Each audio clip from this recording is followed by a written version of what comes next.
Hello and welcome to our quarterly podcast discussing activities to support consistent application. And this podcast covers the first quarter of 2022. I'm Patrina Buchanan, a member of the IASB's technical staff, and I'm here today for the first time, in fact, with the new chair of the Interpretations Committee, Bruce Mackenzie. Welcome, Bruce. So in today's podcast, we're going to cover discussions at the February and March Interpretations Committee meetings, as well as a brief update on a few IASB narrow scope projects. And there's a lot to get through, so I'm going to start today, as ever, with finalised agenda decisions. And there were two discussed. And Bruce, I'm going to hand over to you to ask you to remind listeners about the first of those, which was on restricted cash. Thanks, Patrina, and thanks to everybody for tuning in and listening to the work that the Interpretations Committee has been doing. The first of the ones we're going to take a look at is on demand deposits with restricted use. Now, this is a question about cash held in a demand deposit that has been earmarked for a specified purpose. So the facts are that an entity has a demand deposit account and can access the amounts held in the account whenever it wishes to. But the entity also has a contractual obligation with a third party to keep a specified amount of cash in that demand deposit and to use that cash only for a specified purpose. Now, the entity would breach its contract with the third party if it chooses to use that cash for anything other than the specified purpose. Now, the question asked was whether the entity presents the demand deposit as cash and cash equivalents in its cash flow statement and balance sheet, or whether the contractual restrictions on the use of the cash means that the amounts held are no longer cash for IFRS purposes. So the committee said that in this fact pattern, the amounts held in the demand deposit are cash as defined by I7. Now, that definition focuses only on the nature of the item. If the nature is that of a demand deposit or cash in hand, then the item is cash. And in this facts discussed by the committee, the demand deposit is just that, a demand deposit. The entity can access the amounts held in the deposit on demand. Now, the terms of the contract with the third party have no effect on the entity's ability to access the amounts held on deposit. Great, thanks, Bruce. In a number of comment letters the committee received, respondents mentioned the definition of cash equivalents, an IS7, and raised questions about why, in the fact pattern discussed, the contractual's restrictions don't change the classification of the demand deposit. It's still cash, but if there were similar restrictions on deposit that's not a demand deposit, then those restrictions might prevent the deposit from being classified as cash equivalents. Why is that? Well, Patrina, it's because the definition of cash and cash equivalents are not the same. The definition of cash focuses only on the nature of the item. So if the amounts are in the deposit and accessible on demand, then the amounts are cash. But to be classified as cash equivalents, both the nature and purpose matter. Remember, I7 says that the cash equivalents must be held for the purpose of meeting the short-term cash commitments. If there are restrictions preventing an entity from using the amounts to meet these short-term cash commitments, then those amounts cannot be cash equivalents. So in the particular fact pattern discussed, the demand deposit is cash, even though there are restrictions on its use. Now, the agenda decision highlighted disclosure requirements that would apply, which are particularly important because the entity has cash that it cannot freely use.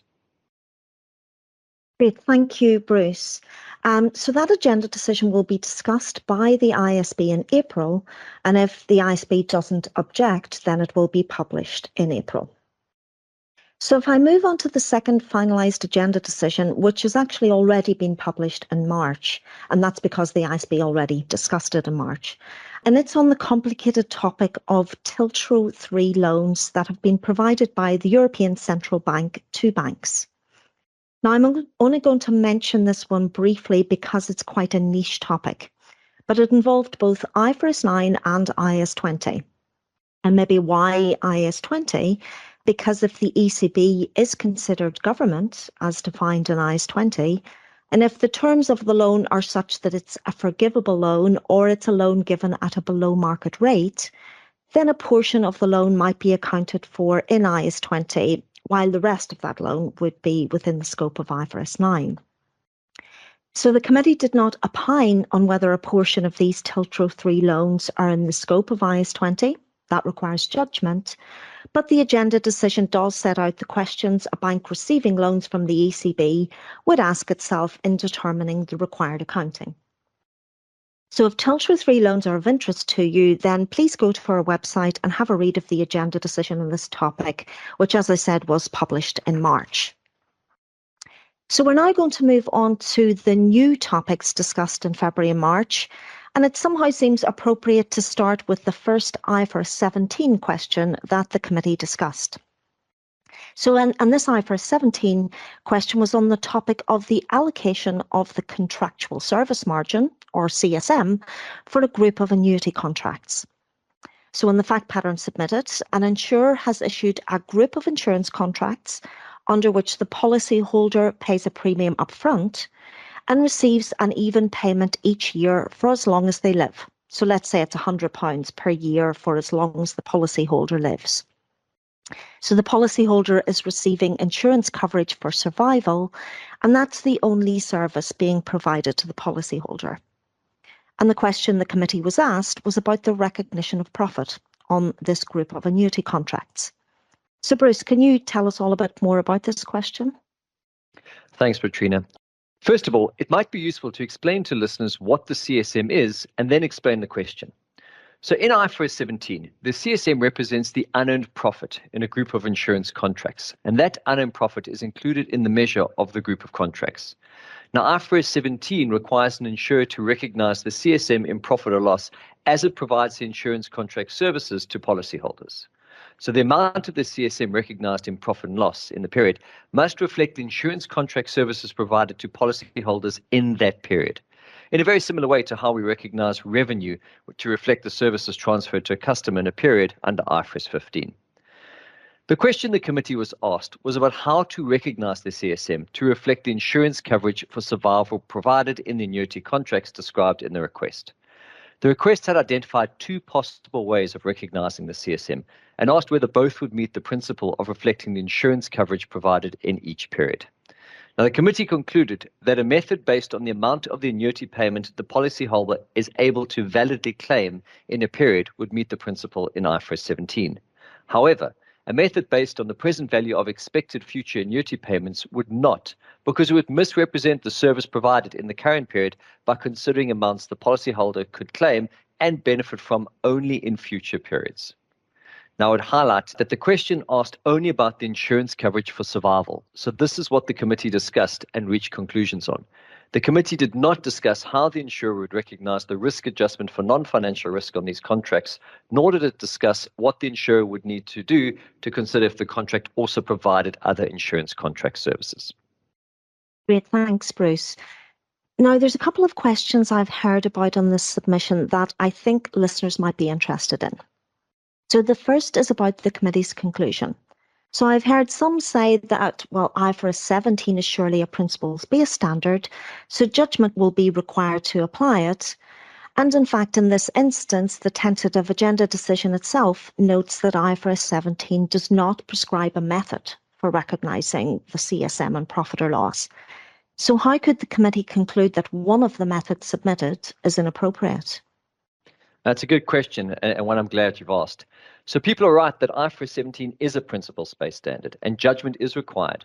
But I point out that principles-based does not mean that anything goes. In this particular case, IFRS 17 requires an insurer to recognize the CSM in profit and loss to reflect the insurance contract services provided in each period.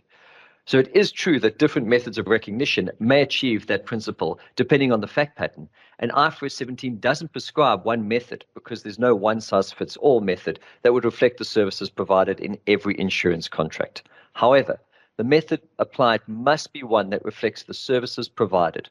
For this particular fact pattern, the committee concluded that the one of these methods described failed to reflect the insurance coverage provided in each period. Now, that's the committee's tentative conclusion, which obviously is out now for comment, so we look forward to hearing from those who are interested in it. Now, the next question, Bruce, I've heard is really a question about why is the committee discussing IFRS 17 questions now? We're in 2022, it's less than a year from the effective date, so surely the committee discussing IFRS 17 could only be disruptive to insurers' implementation efforts. Yeah, it's another good question, and one we could obviously talk about for quite a while, but let's keep it brief. I'd like to say that we as an organization do not actively seek to become involved in implementation questions when a standard is so close to the effective date. We're very active just after a major standard is issued, but we realize that the closer we get to the effective date, the more disruptive our involvement could possibly be. So we encourage the markets to work together to resolve implementation questions without us needing to be involved. However, if the market is unable to resolve the questions, and the questions that obviously really matter, then the committee's process is there to help. And this was the case with respect to the annuity contracts in question. The question was submitted after the market made the best efforts to resolve these questions, but couldn't do so. Now, secondly, I'd also note that the process adopted on IFRS 17 is no different to that adopted on our other major new standards, such as IFRS 9 or IFRS 15. For those standards, the committee also considered questions that arose in the period before their effective date. Now, finally, a benefit of the committee's process is that the stakeholders have the opportunity to be involved via the comment letter process. And if change is needed as a result of the agenda decision, companies are entitled to sufficient time to implement those changes. So at this stage, insurers are unlikely to be expected to implement any changes by 2023, but if we deal with the question now, then they might be able to if they wish to. Remember, dealing with a question now could be seen as better than waiting until, say, a year from now, when potentially it's going to cause a lot more change. Great. Thanks very much, Bruce, for picking up those extra questions as well. So we have spent quite some time in IFRS 17, but I think it was important. But I'll now try to move us along a bit more quickly. So the next topic that has actually already been out for comment in a tentative agenda decision relates to IS37 and whether an entity has an obligation in relation to negative low emission vehicle credits.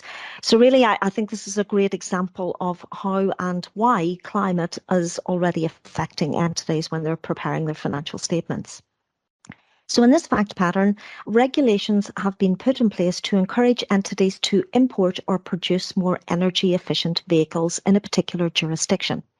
Now, all importers and producers of passenger vehicles must sign up to the regulation. Entities receive negative credits if they import or produce vehicles whose emission levels exceed targets set by the government, and they receive positive credits if they do the opposite. So the regulation requires an entity to eliminate its net negative credits either by purchasing positive credits or generating its own positive credits in the future. And if the entity fails to eliminate negative credits, then the government can impose sanctions on the entity.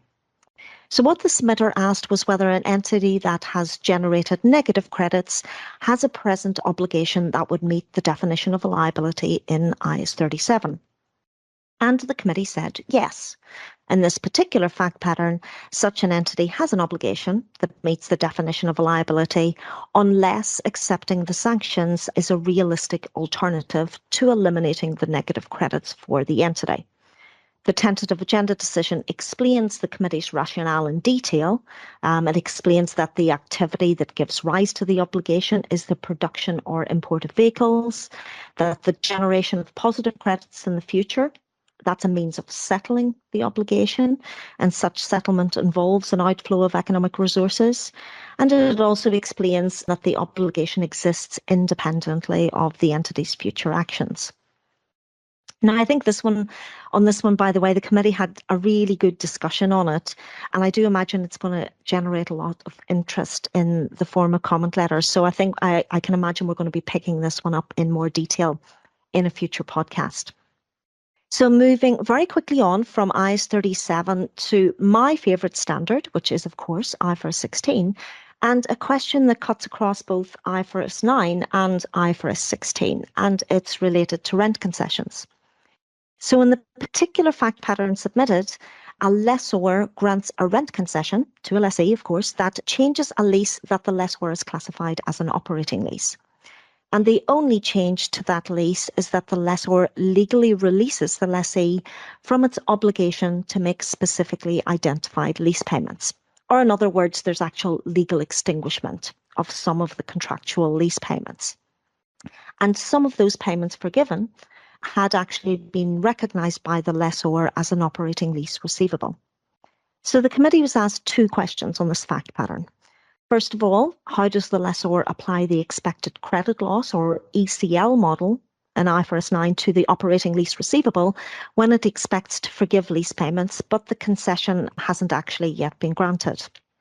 And secondly, whether the lessor applies the derecognition requirements in IFRS 9 or the lease modification requirements in IFRS 16 in accounting for the rent concession. So Bruce, I'm again going to hand over to you to explain, but a warning, by the way, you must promise to be kind to IFRS 16. I'm always kind to IFRS 16. So first, to make the question a bit more real, picture a 3-year lease contract where the lessee pays £100 per month over 36 months. At the end of the first year of the lease, the last 3 payments have not been made, so the lessor has an operating lease receivable of £300.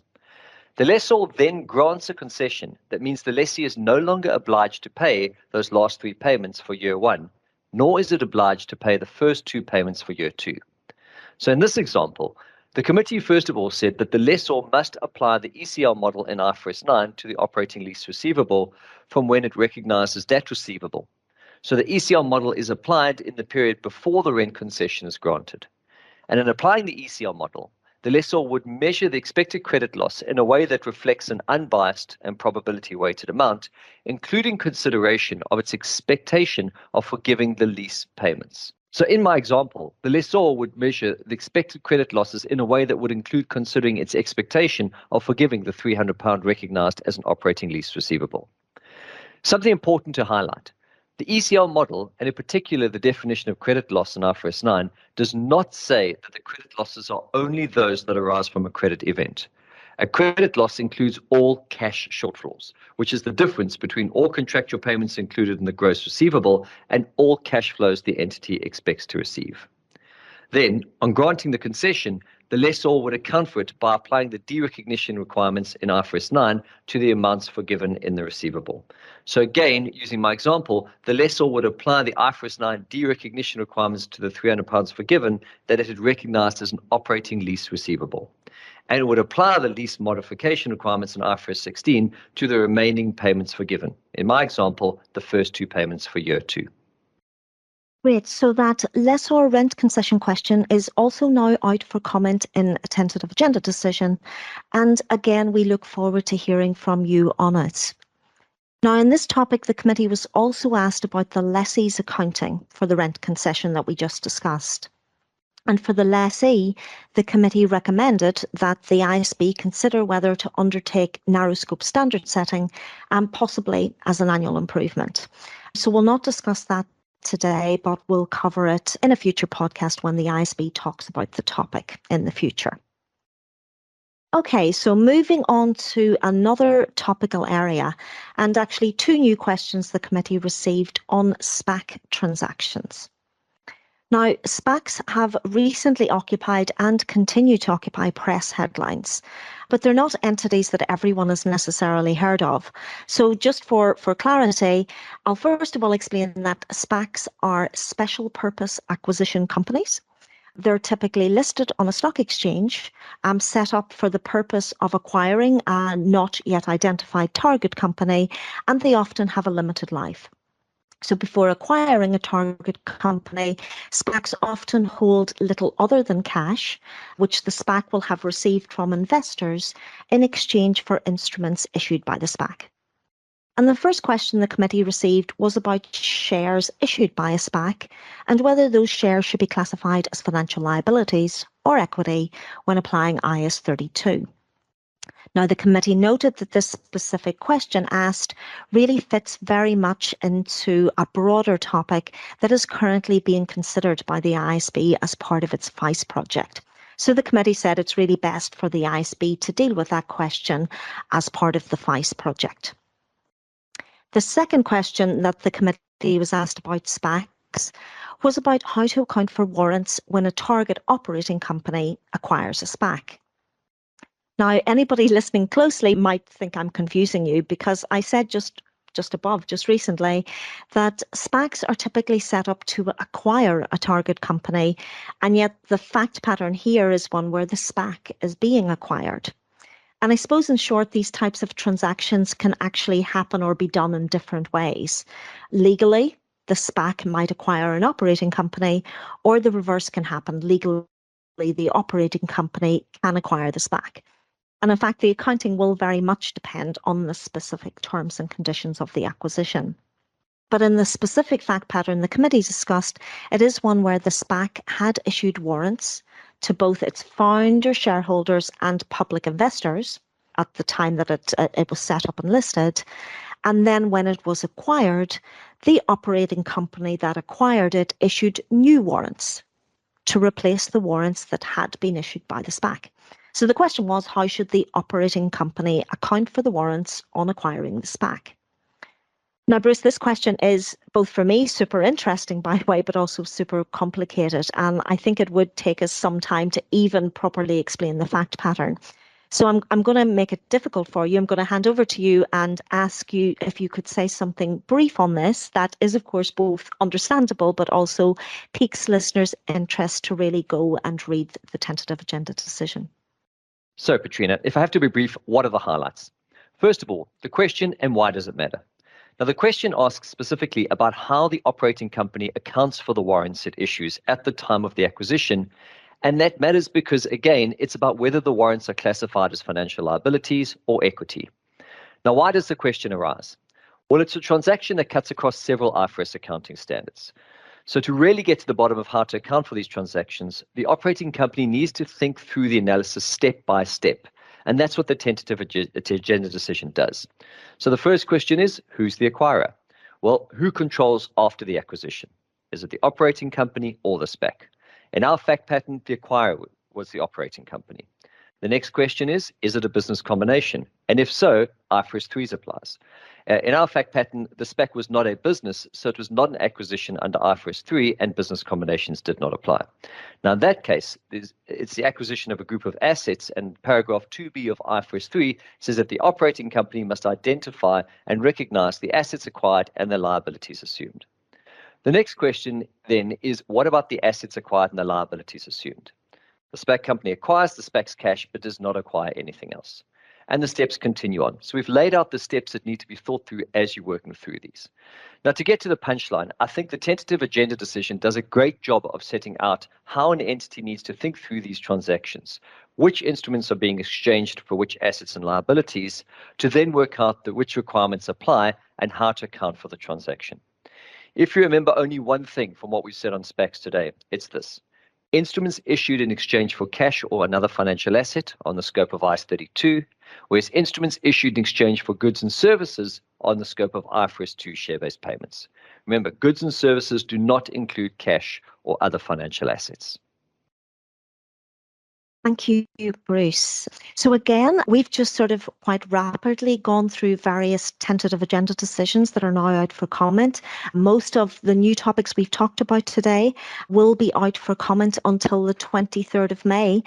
So I want to advertise those today and really ask you to get involved and send the committee comment letters to the extent any of those topics are of interest to you. So finally, a very brief update on the IASB's work supporting assistant application. Now, in the last podcast, we discussed the IASB's project on lease liabilities in a sale and leaseback. And on that one, the IASB had decided on the way forward in December, and in February, it signed off on the due process requirements, and we're now into drafting. So listeners, you can expect to see final amendments on the sale and leaseback requirements in IFRS 16 sometime around September this year. The second topic is to mention, or the next two projects, is really just to highlight that the comment periods for both of the IASB's narrow scope projects, first of all on non-current liabilities with covenants, and secondly on supplier finance arrangements, both ended at the end of March. So I can tell you that you all and our stakeholders in general have been very busy writing us comment letters, which is really great. There's a lot of comment letters on both projects now up on our website. So the IASB will actually start to consider those comments in the coming months. So there we are, a whirlwind through mainly the committee's activities in the first quarter. That brings our podcast to a close today. Thank you, Bruce, for joining me today. I hope you will come back again. Thank you all for listening, and please email communications@ifrs.org if you have any suggestions for improvement. So take care, thank you, and goodbye.